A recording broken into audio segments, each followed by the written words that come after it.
I am in studio today with Thomas Hally. He has been on the Idaho Falls City Council for the last 20 years, and at the end of this term, which is the end of this year, he is retiring. So we're glad to have him in studio today and talk about your political career. Thanks, Tom, for coming. Oh, it's good to be here, Rhett. Yeah. It's good to be here. So, 20 years, you came into office in 2004? That's correct, January. It's been an even 20 years. Why did you decide to retire? 20 years is a long time to be on the city council or in any office, really, and I've got other things I want to do. We have so many great-grandchildren and children, and we want to travel a little bit more, and I think it's good to have a fresh voice on the council, and we rotate on the council fairly frequently, so I've seen a lot of people come and go on the council, so I just thought the time was right, Red. Well, as you look back on 20 years, that's quite a long stretch of time. What are maybe a few highlights or accomplishments that you're most proud of? Ooh, that's a long, long time. I think fixing Memorial Drive got a lot of things going. I really was behind that, and certainly Sunnyside Road. That used to be single lane, and it's pretty crowded right now with all those lanes. So yeah. Those are two biggies. I want to talk to you a minute about going back to 2003 when you decided to run. What was the reason you decided to run for office initially?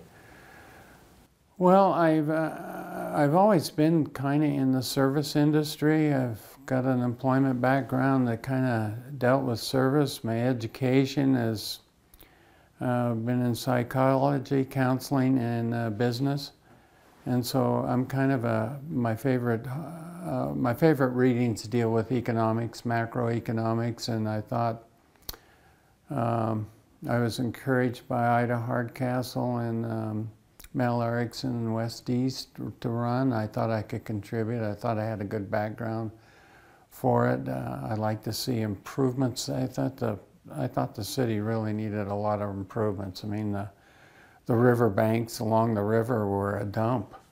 I mean, there were old cars, animals, you name it, and cleaning all that up and getting development and trails and beautification, that meant a lot to me. So that kind of spurred me on, I think.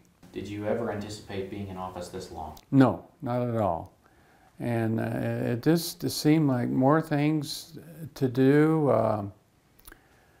Recreation's important. I think it's really, really important to have things for everybody in the community. I like the development. We developed the zoo. We've got the Make Center there. We made a deal with the county, so we've expanded the zoo, and I mentioned a splash park. We developed a splash park. I go back a long time, and there was Funland, so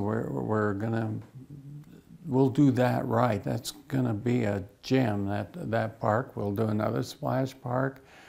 We did for persons that might have limitations or a disability.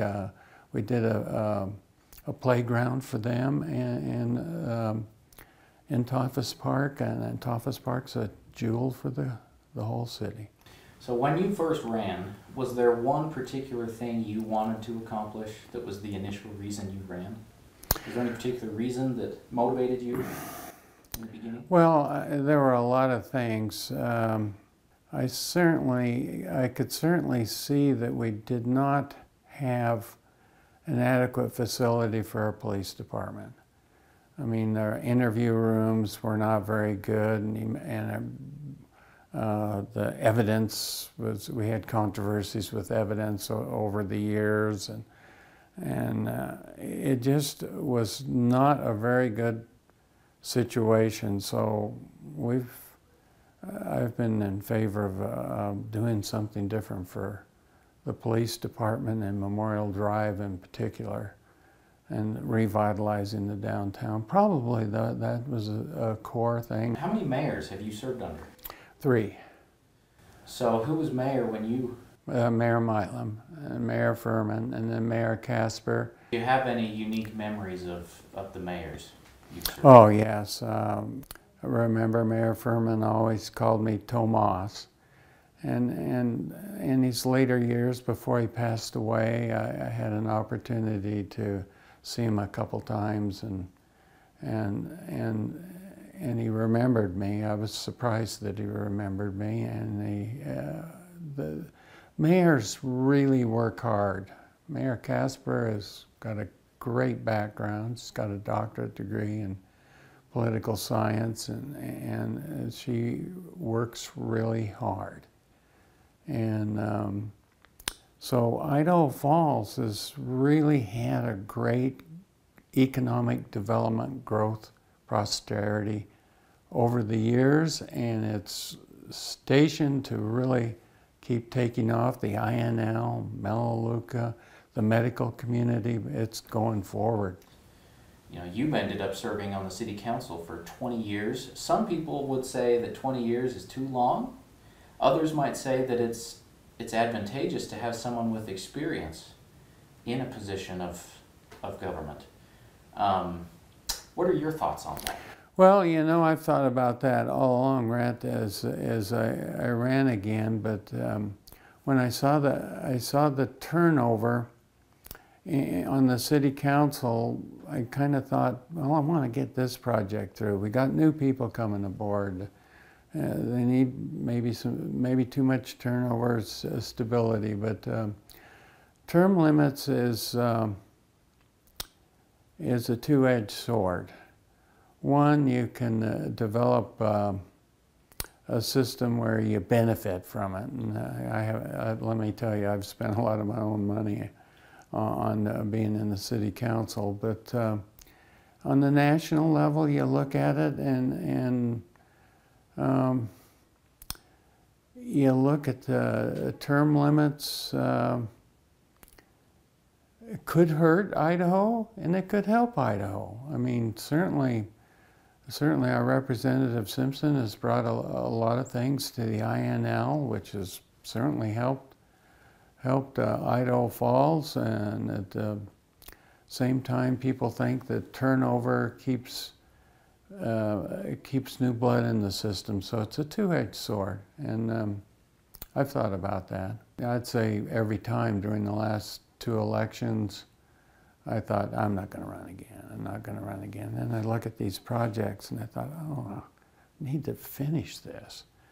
And then another term, need to finish this. And then you find out who's going to run for your seat.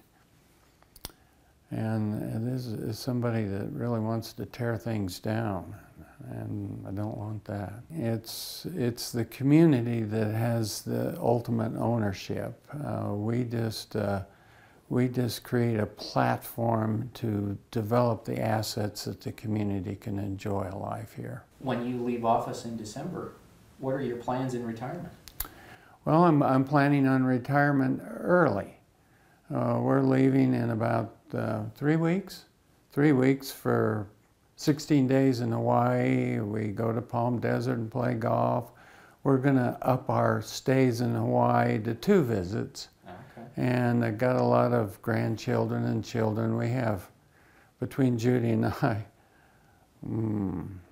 we're pretty darn close to 28 great-grandchildren. Oh, wow. And so there's a lot of activities that I can't do that I want to do, so I'll keep pretty busy. And Judy and I go to the gym 5 days a week, and I've been there this morning. Wow. So I want to stay as healthy as I can. That's great. Yeah. That's fantastic. Tom, thanks for you bet. The chat. Anything else you want to say? No, I just want to thank the support I've had from the citizens over the years, and I feel like Idaho Falls is a better place to live. It's been recognized nationally as the #1, and 2 out of 3 years, cities this size to live in. So I feel good about that.